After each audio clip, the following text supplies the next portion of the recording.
ভারী বর্ষণে যশোরের অভয়নগর এলাকায় সৃষ্ট জলাবদ্ধতা ভয়াবহ রূপ নিয়েছে। পানিবন্দী অন্তত ২৮ গ্রামের মানুষ।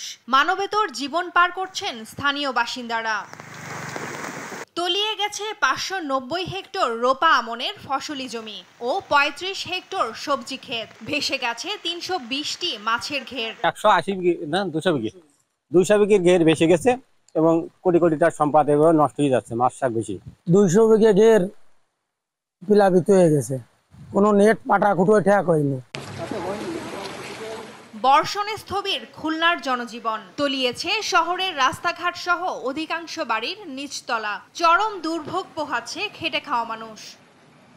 এই গাড়ি নিয়ে বাইরে হলাম কিছুক্ষণ আগে, রোডে কোনো ভাড়া তো কিছু নাই, যে খালি গাড়ি নিয়ে দৌড়চ্ছি, কোনো ভাড়া নাই। কদিনের ভারী বৃষ্টিতে সৃষ্ট জলাবদ্ধতায় বাগেরহাট শহরের খারদার, বাসাবাটি, গোবরদিয়া, নাগেরবাজার ও আলিয়া মাদ্রাসা সড়ক। বিপাকে নগরবাসী।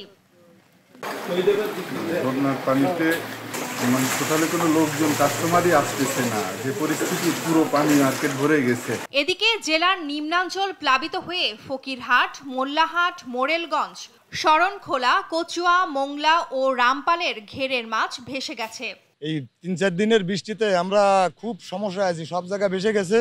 ঠিক আছে, মাছ পোনা সবকিছু তো তলিয়ে গেছে, এখন আমাদের খুব সমস্যা। গবাদি পশু দিয়ে বিবাদে আছি। এই আর ঘেরের কথা আর কি বলবো, ঘেরের উপরে হাঁটু পানির উপরে। গেল শুক্রবার থেকে চুয়াডাঙ্গায় থেমে থেমে বৃষ্টি হচ্ছে। গত ২৪ ঘন্টায় ১০৮ মিলিমিটার বৃষ্টিপাত রেকর্ড করেছে চুয়াডাঙ্গা আবহাওয়া অফিস। বইছে দমকা হাওয়া। ভোগান্তিতে পড়েছে সব শ্রেণী পেশার মানুষ। মাঠে ঘাটে যাওয়া যাচ্ছে না, কোনো কাজ কাম করতে পারছিনি। পানিতে নিমজ্জিত নোয়াখালী জেলা। সূর্যের দেখা মেলায় জনমনে ফিরেছে স্বস্তি। দ্রুত পানি কমে আসবে বলে প্রত্যাশা শহরবাসীর।